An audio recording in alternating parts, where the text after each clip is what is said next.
bringing you key insights, tips, and advice from the brightest minds in the Canadian franchise industry. This is the Franchise Canada Chats podcast.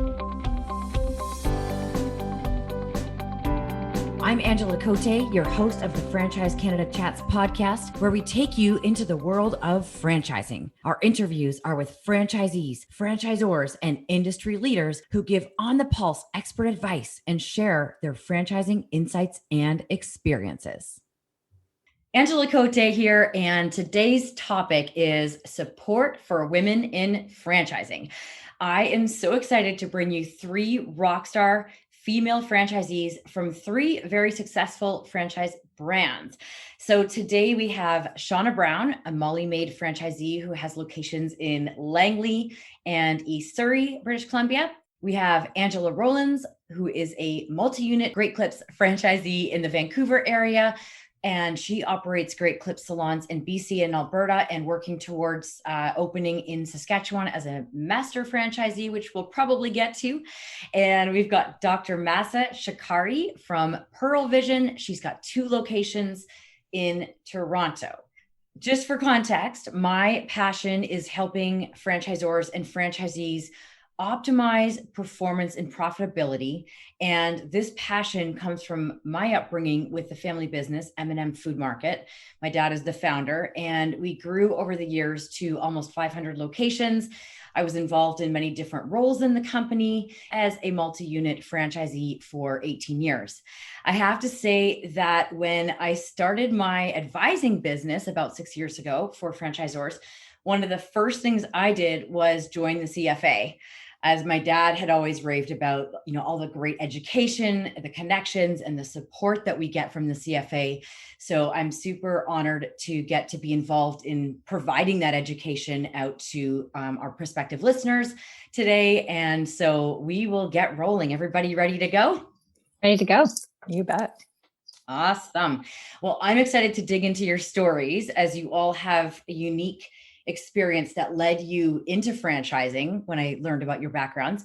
And as women and mothers, franchising is a model that typically provides more flexibility than a lot of the corporate jobs out there.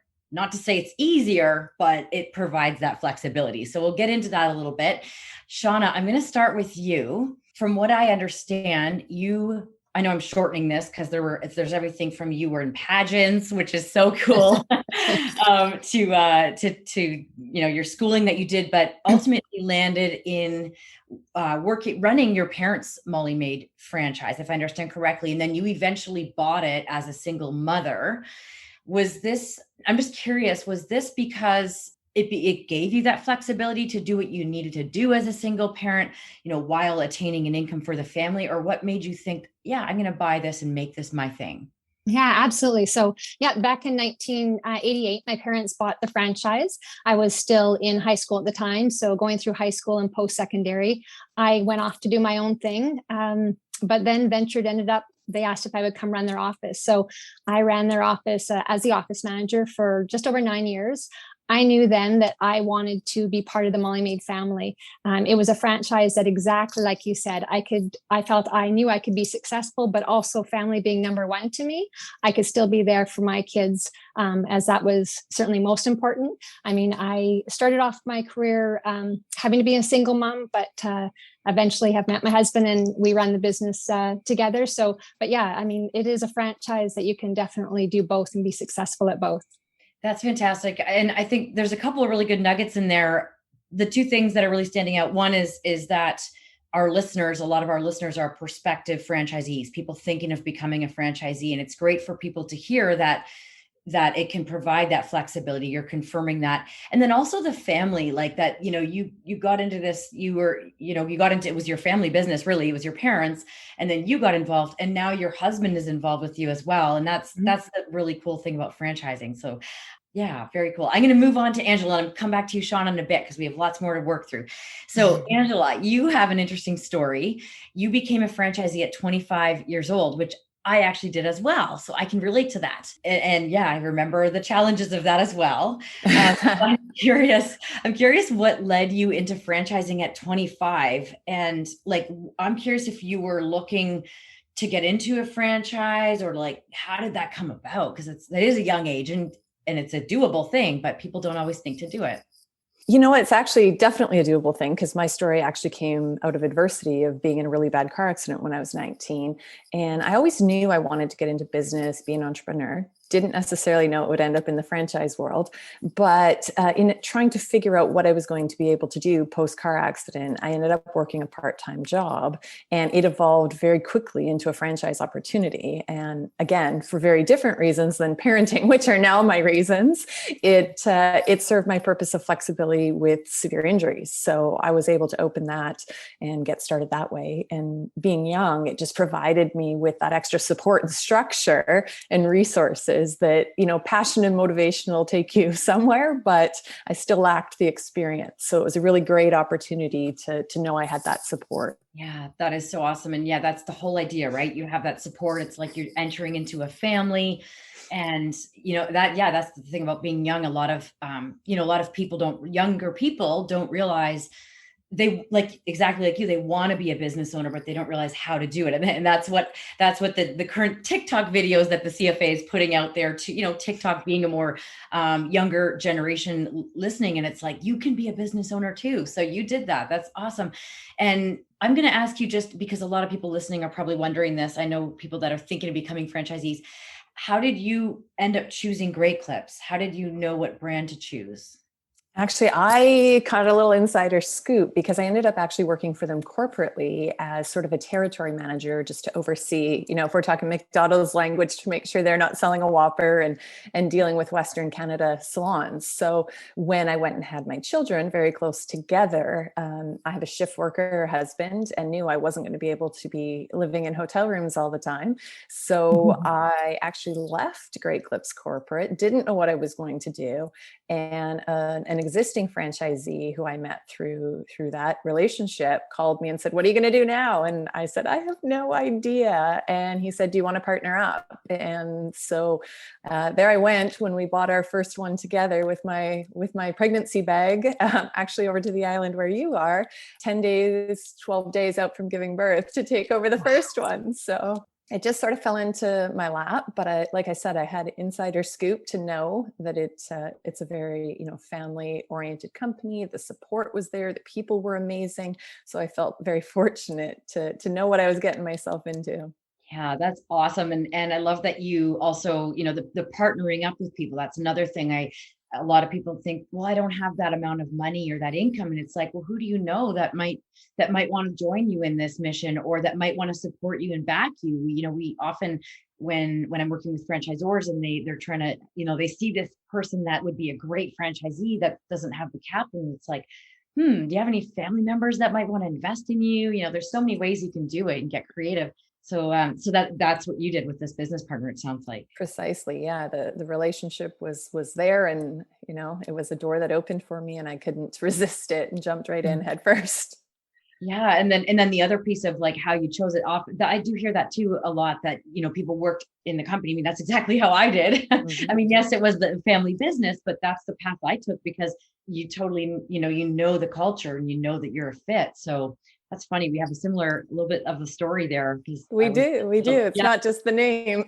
Yeah, the name and the story. Like, I was in the field supporting franchisees. I bet you went through the same thing I did, where, I would show up, and, you're young and you're trying to get franchisees to believe in you, that you can actually help them. And these were usually, a lot of them were older male franchisees. So you can only imagine. Yeah. I learned a lot about the franchisor relationship. Absolutely. Yeah, you probably did in that role as well. Okay, so I'm going to come to you, Mahsa. So Pearle Vision, I'm very curious your story as well. So how you came across franchising, number one, and then we'll pause there, and then I'll ask you my second question. Well, I actually was also employed for their corporate stores under the parent company Luxottica for their LensCrafters location. So that's how I came across franchising with Pearle Vision. Once I learned about it, I became really interested in being able to stay a part of the company, but run it the way I want to run it, and make sure we're maximizing patient care to the highest possibility. It sounds like this. I've never even really thought about this, but like if somebody's thinking of becoming a franchisee, maybe that's an idea. Go work for them, go work in corporate or go work for a franchisee and test out the culture and all that first. Interesting that everybody here had experience, all three of you, myself, all four of us. Yeah. Got my key takeaway for the day. That's awesome. There you go. Both my experiences were, and one was the right fit and one wasn't. So it is good to test that exactly as you said. Right. Yeah, that's so true, right? Your first one wasn't, and you can tell then, but that it's not a fit or that it's not something you're passionate about. And yeah, so anyway, so many more things I want to say on that, but we'll come back to that if we need to, because we have other things that we can cover first. So I'm going to go back to Angela being, you being 25 years old. And as I said, went through this myself as a young female franchisee, had to try to get people to listen to me on my team now. And, I had employees that were twice my age. What skills have you evolved and learned over the years as a business owner, starting so young, from then to now? I think my number one takeaway would be is just lose the ego. You don't need to know everything. It's okay to ask questions, surround yourself by people that are way smarter than you. Join Facebook groups, join women in business groups, get out there, put yourself out there, learn from other people, male or female, whatever support you can find. Mentors have been a huge thing for me. It's just picking brains, and we're never done learning. There's always going to be something bigger and better and things that we can tweak. So utilize your resources that you have, and if they're not immediately surrounding you, go find them. And when you say mentors, have you had any mentor franchisees that like originally maybe that were Great Clips franchisees that you went to for help, or how did you find mentors? Because that's what people always wonder. Some outside franchise systems. So started not knowing that many other franchisees. Once I got into this second franchise opportunity, obviously I knew some good franchisees from having been on the corporate side to learn those other pieces of the puzzle. But now I am just surrounded by people who will give you the shirts off the back. They'll be like, when do you need me to fly there? The franchisee community that I'm surrounded by is absolutely phenomenal. And, this past year has proven it even more than it was before, that it's so nice to have wonderful, educated, intelligent, successful people in the midst of this chaos that we've all survived. That it really, I wouldn't have wanted to do it without, my peers and my fellow franchisees.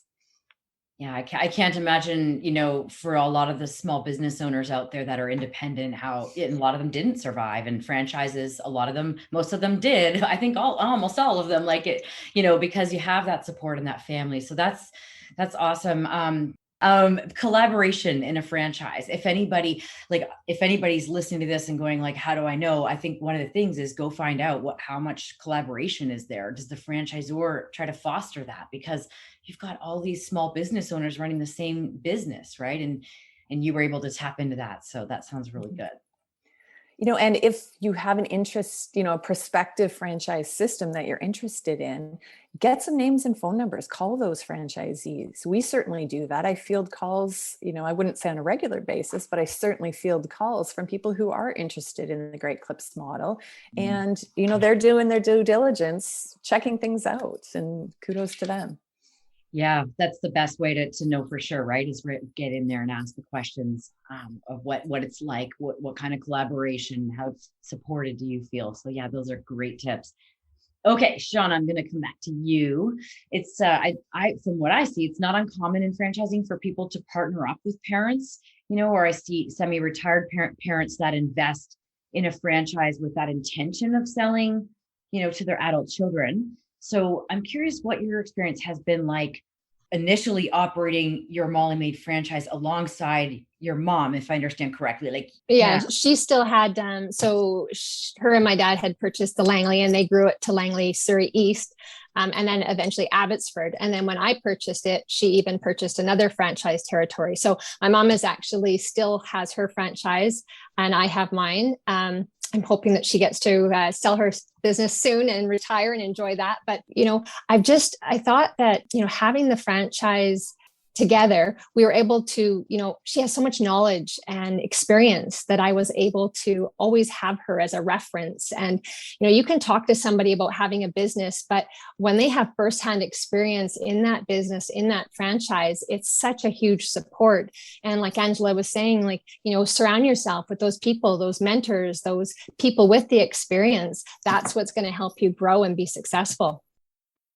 We hope you're enjoying this episode so far. Did you know that Franchise Canada has a newsletter sent twice a month that's packed full of fresh franchise opportunities? With Franchise Canada e-news, you get new content from Franchise Canada magazine, franchisee success stories, industry news about CFA members, educational videos all about franchising, and you can keep up to date on the newest episodes of the Franchise Canada Chats podcast that you're listening to right now. Plus, by subscribing to Franchise Canada e-news, you get a free subscription to Franchise Canada magazine. Subscribe now at franchisecanada.online. Now, back to the podcast episode you are enjoying. Yeah, that's fantastic. But I'm also curious because I'm sure there's people listening going, I can't imagine, the headbutt that could also be going on.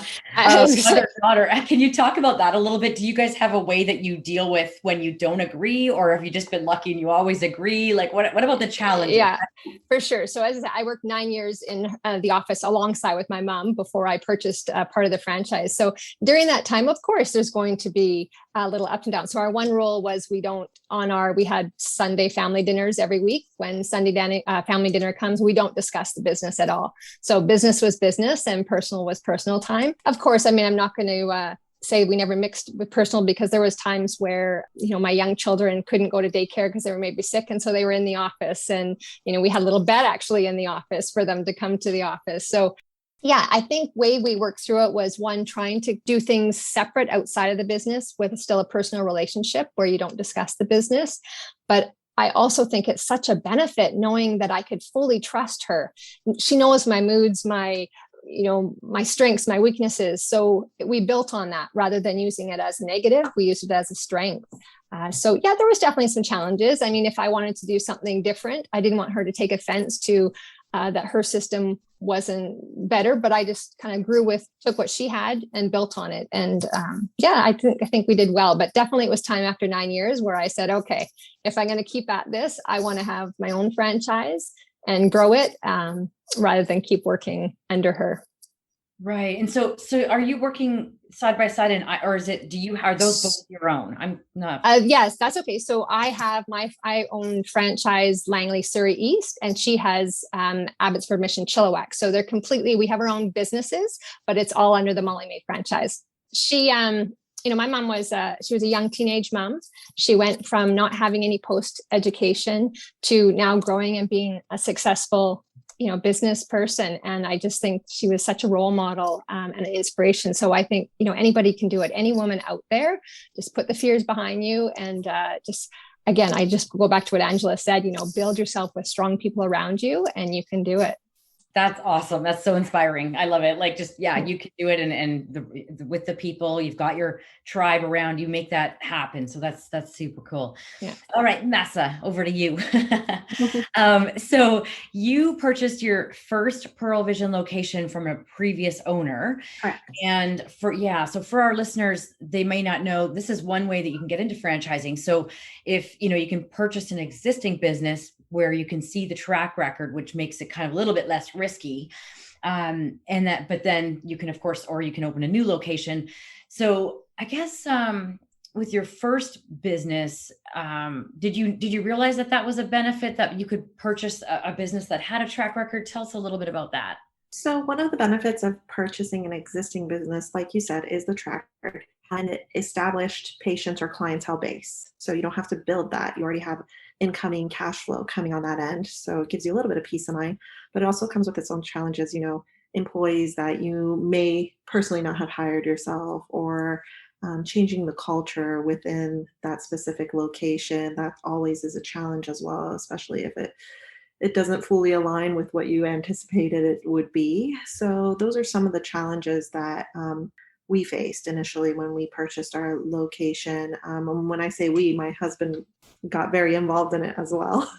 As far as purchasing existing locations go, I recommend anyone who is going to do it, do your due diligence, go scope out the place, get all the financials, see if it makes sense for you. Not all franchise locations, when you're going to purchase it, are going to be boom, ready to go. I'm going to be making money off the bat. You have to invest your time to get it to where you want it to be.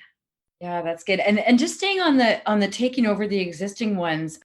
So I think just, I'm guessing that when you, like, the way I would approach it is looking at the business and how it's being run and looking for whether or not it looks like there's opportunity there. Like, is the operator that you're buying from somebody who had sort of lost interest, and you can come in there with your new enthusiasm and maybe, start with a fresh team of, employees and revive it. Like, was it like that for you? Were you kind of, because there's that kind of, if a new person, there's that fresh energy should be a thing. But if the location isn't good, or like there's other possible reasons it might not be good. Yeah, exactly. I think it just, for us, for our case particularly, it needed a fresh set of eyes, a fresh team to take over and, just revive it, because the location was good. The patients were all great. It was just becoming dated. I don't think enough energy was being spent on the business to have it reach the full potential that it could. Right. So you could see that, which is helpful.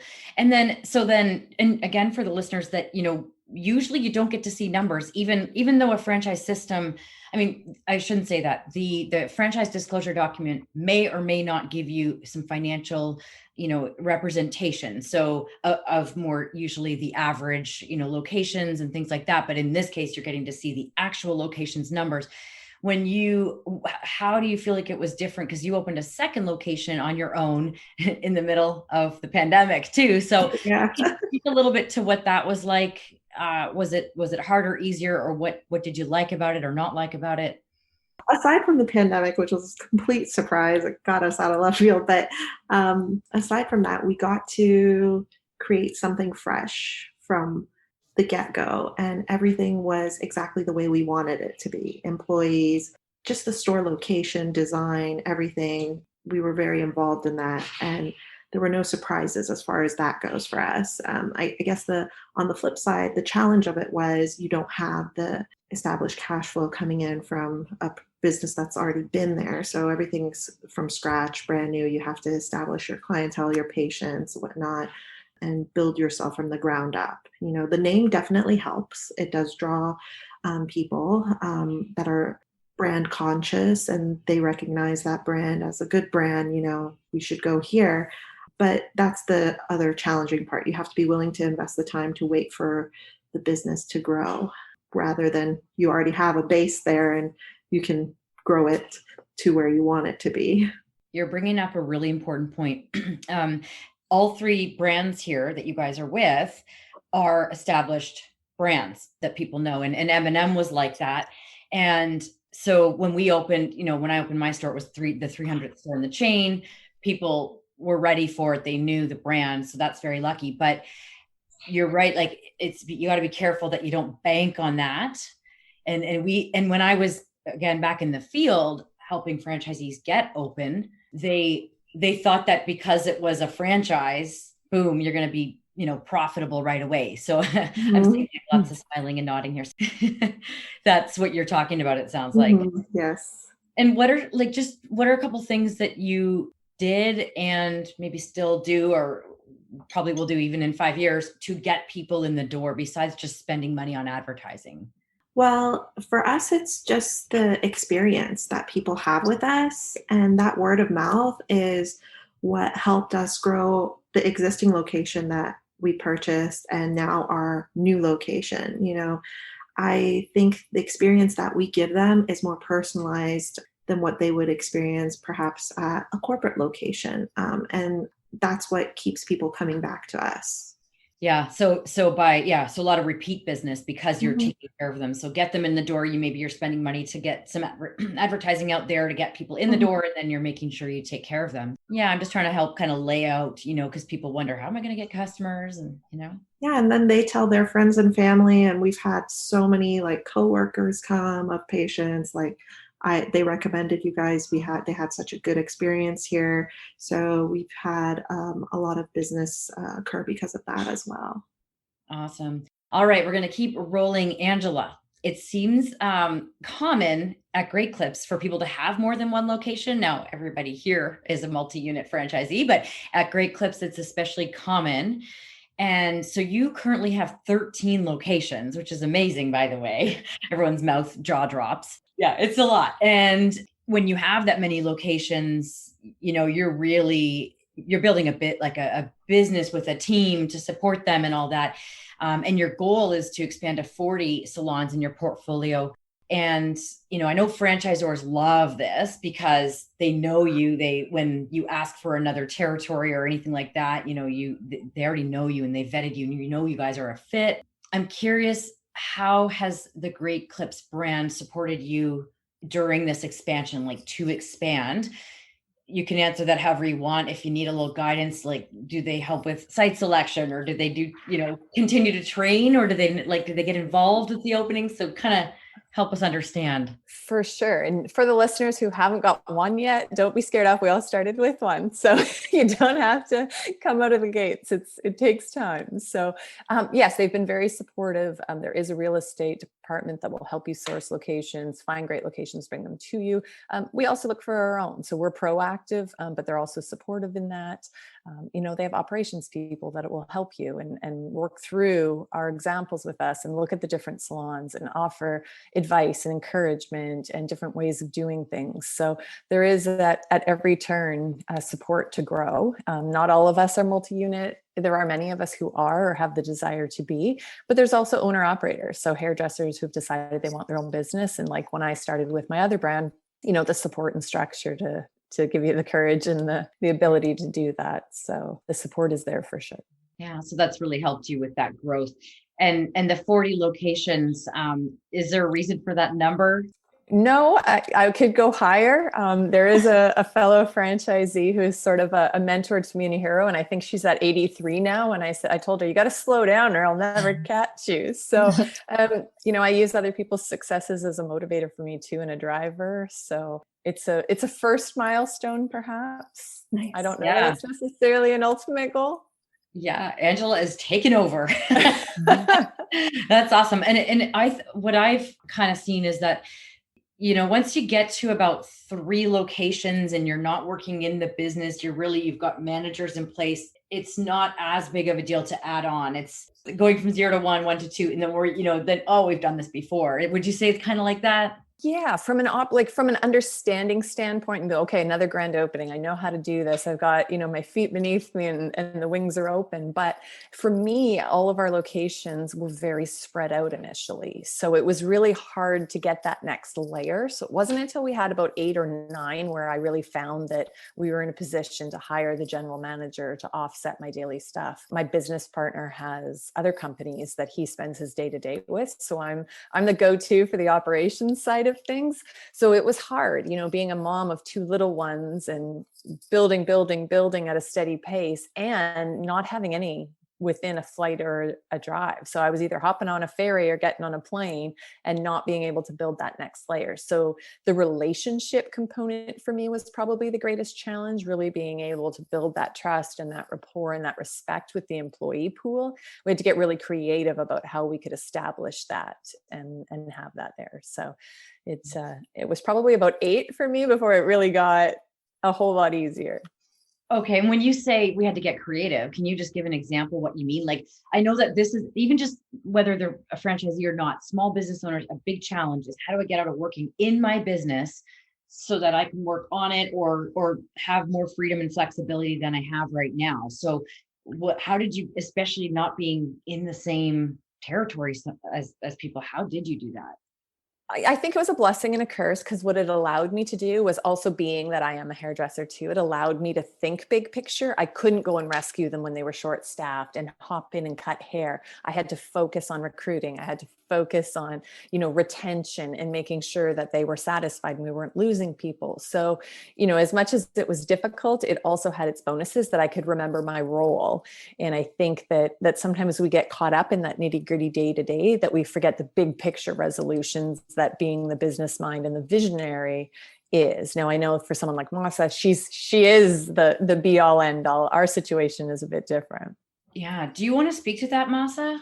Yeah, for me, I mean, Angela's absolutely right. I have to actively be in the business constantly. So I go between both offices pretty routinely. I actively see patients myself at both locations. I run it in the operations side.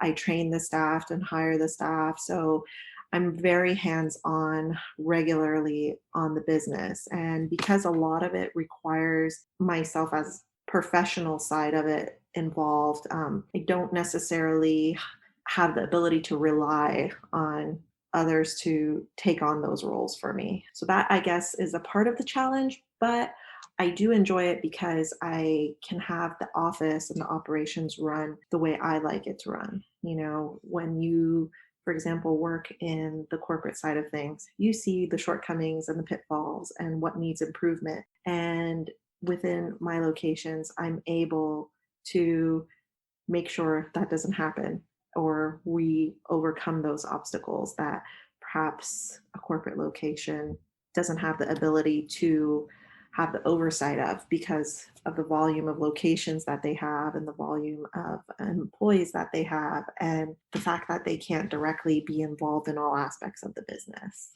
Yeah, it's probably a good idea just for people to think about this when it comes to the model that you're getting into. Is it the kind of model where do you need a certain skill or expertise that you're going to be required to work that hands-on in the business? And like you said, there's benefits to that because you get to have more control and see what's actually happening versus something that's a little bit more, I hate to use this, I was going to say rinse and repeat.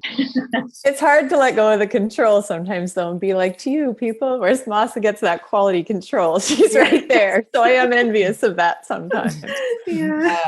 But it's true that when you, Angela, had to do it. And I remember for us, when we had our one store, my husband and I were running it together at the time because we were really busy and it made sense. Well, we were engaged and we had our wedding plan and we had to go leave Victoria. We went back to Southern Ontario to have our wedding. And that was when we really found out who the leaders were on our team, like the ones that stepped up.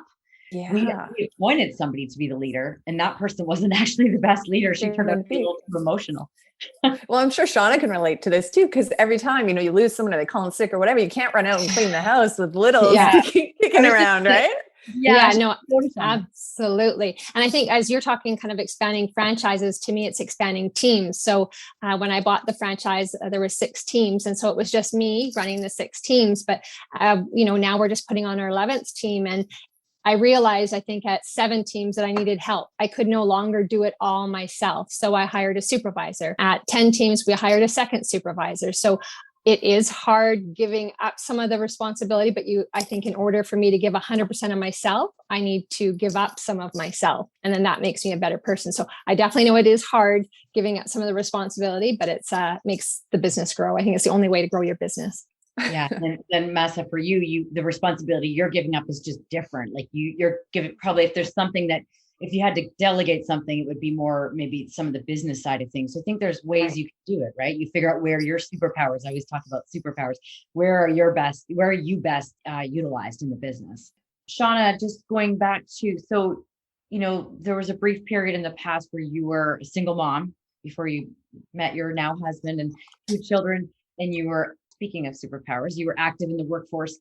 What superpowers do you think you tapped into to be able to achieve that feat of being a single mom and growing this business? Yeah. So, I thought that I was supposed to be the stay-at-home single mom, and then found myself being a mom. And then I found myself as being a single mom. So I now had to provide for my children, but also not just financially, but emotionally. So trying to find that fit. I did find that, I would go to these interviews and they would say, tell me a little bit about yourself. I thought I'm a mom too. And they would get to it that I was a single mom, and I could almost see the doors close right there, because they're like, no, you can't have a career and be a single mom. So I had to learn to, hold my head high. And basically, if I didn't have the confidence, fake it, because sometimes you fake it long enough, you believe in it. And, it just put fire under me. And so I went out there. My first kind of back into the career was a receptionist, worked my way up to the general manager of operations. And that was just strictly on believing in yourself. But, everyone knew that my kids came first. So yes, I'm here to give you 100% while I'm at my job. But after the kids, there was definitely challenges though. People believe, I think in our society, they think that you can't have both a career and be a successful mom. And I mean, my kids were involved in, soccer, basketball, football, everything. So you're out the door after work and running around to everything. So it's not easy, but it's worth it. And that's where the franchise allows me a lot more time. I was able to do field trips and, all those, take my daughter to school and pick her up, like my youngest one, where my older two were in daycare because I was single at that time. So the franchise has definitely given me the opportunity to be the best at both. That's awesome. It sounds like when, you got that door sort of almost closing on you, you were like, oh yeah. Yeah, absolutely. That was definitely me. Like, yeah, no, definitely. Yeah. For the people that most people are probably listening to this, not seeing this on a video, but I do have a picture of a fish with a shark fin, which is exactly what we're talking about here. Sometimes we feel like, we're just a little fish, but we have to kind of put on that shark fin and go out there and, sometimes be tougher and that. So I think, but you had a lot of drive and passion for this. And that's I think part of the kind of secret ingredients that, you had to provide for your kids. You wanted to provide these activities after school and all these things. And you were able to do that through being a franchisee because it also gave you some support. So absolutely. That's awesome. All right. On the topic of balance, I'm going to just ask you also, Mahsa, on, being a mother and a franchise owner with multiple locations. I guess, what kind of support do you get? I'm going to skip over the superpowers for a minute and go more to like, what support do you get from Pearle Vision for being a mother and being multi-units?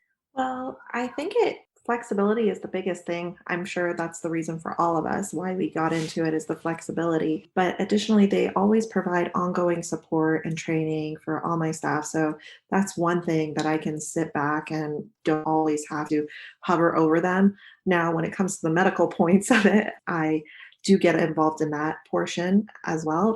But they provide regular communication on a daily basis with us, and they're always a phone call away. If I need anything, I can just pick up the phone and give them a call and ask them my question, and I always have someone that will support and answer anything that I need and come up with a resolution together. Awesome. So it sounds like great support. Okay, we're going to go on a bit of a different topic here. Angela, you are on the brink of starting a master development agreement. I'm going to first ask you to explain what the difference is for our listeners between being a franchisee directly with the franchisor versus being a master franchisee.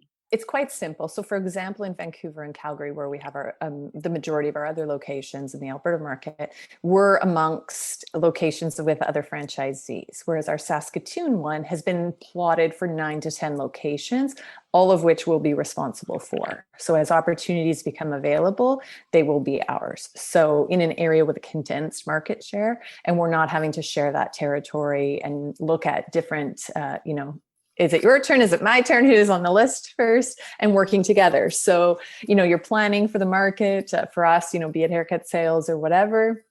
In Vancouver and Alberta, we'd be sitting down with a group of franchisees, and out there we could go for dinner with my business partner and be like, this is what we're doing. So little short notes of how to do that one. Yeah. Okay. So that's a little different than I was anticipating, because in franchising, there's also where you would be looking for franchisees. If you were the master franchisee, you're not talking about that. So you're going to open these locations in Saskatoon, but you've locked up the market for yourself so that okay. So, and is there like as locations? So it's sort of like a 10 and 10 year sort of plan. That's kind of the game plan. And then they'll all be ours, and we're not going to be sharing the market with other franchisees. Right. And typically with most franchisors, that only happens when you've proven yourself, because they don't want to hold up a market And if you're a new franchisee and then you don't, you're not really optimizing the market, then they can be in trouble because they can't, access. But in your case, they've seen your performance and awarded you that. So that's really cool. And with Great Clips, depending on a person's experience or background, if there's a new market that a franchisee, that's someone like us who hasn't taken an interest in something further away, they certainly entertain it, but they're exceptionally good at their vetting process and ensuring that all the tick boxes are checked to give somebody that responsibility. Yeah. So it's like you said, the vetting is everything. Like if the person has the right traits and maybe they haven't been a franchisee, but they have experience in business or small business or something like that. Exactly. You look at all those traits. So exactly. That's awesome. Okay. Shauna, I guess we've talked already a little bit about support. It's been a decade for you, as a MOLLY MAID, involved with MOLLY MAID. What, do you mind just sharing a little bit about the initial training, if you can remember that far back, and ongoing support that you get from MOLLY MAID? Yeah, I actually found it kind of comical that after working as the office manager for my parents for 9 years, when we purchased the franchise, I still had to go back to Toronto, like a newbie who had never, experienced anything, and learn how to do estimates and clean the homes and all the ins and outs. I mean, it was a week of training back there, but I learned a lot from that experience, and that's why I think it's so good that you go in with an open mind, because you can think everything, but you don't know everything, and you could always learn from other people. So I actually learned quite a bit from that training experience, even though I had MOLLY MAID in my life for so long. And then they're always constantly, they're always looking at how to improve the brand. We're growing with times and technology. So we are very fortunate to have our MOLLY MAID franchise or MOLLY MAID support office always looking, and they're always offering different opportunities for us. So just like the girl said, the opportunities are always there, daily information. Mm-hmm. I was just thinking about like you going back there, they probably learned from you. It kind of was a little bit of it was a chuckle with everybody. But again, I can't believe how many things I came back with, whether they were little tips on training or tools to use, or just even ways to present yourself in the business that I hadn't thought of. Because I think working with my mom for so long, her way was the only way. So it was opening myself up to, okay, there's other ways of doing this as well. Again, that's the beauty of franchising, because there is that opportunity to learn from each other. And again, back to earlier in the conversation, we talked about collaboration and the ability to learn from others. I remember those opportunities too, and conferences, regional and national conferences that we would get to go on and learn from each other, and just gets you fired up. So. Oh, speaking of fire, we just had a fire chat yesterday. They called it a fireside chat. So myself and another franchise, we are having a lot of luck right now. So we did a kind of a questionnaire where other franchises came on to the call as well, and they asked us, different questions. But I think it's so good. You learn so much from each other. I love seminars and conventions. We have convention every 2 years, seminars twice a year, but we haven't been able to do the in-person because of COVID. But you just learn so much. You gain so much out of that. And it's not necessarily what was taught there, but it's the communication with everybody. Yeah, that's and I always talk about the DNA of high performing franchisees, and these sort of universal 10 traits, which I won't go into now, but just in hearing all of you talk, it's the passion, the wanting to collaborate, the community, the things that are happening with all that. And I'm hearing a lot of that. So I'm not surprised to have you all sitting in front of me. So we're just about to wrap up, but one last question I'd like to ask each of you. And if you can sort of give like a 30-second answer, that would be awesome. And that's just, what advice do you have for other women who are thinking of taking the leap into franchising, whether they be, moms, young members of the millennial generation or Gen Z, older women looking for a career change, new Canadians, just women in general? What would be some advice you'd have for them to take that leap? So Mahsa, I'm going to go to you first. My suggestion would be find a company that aligns with your ideals and values. And that's what I found with Pearle Vision. And that's why I chose them. And once you find that, take the leap, jump for it, go ask other franchisees what their experiences were, get those feedbacks before you make your final decision. Go visit the store, see if it's something that you like to do and you see yourself doing.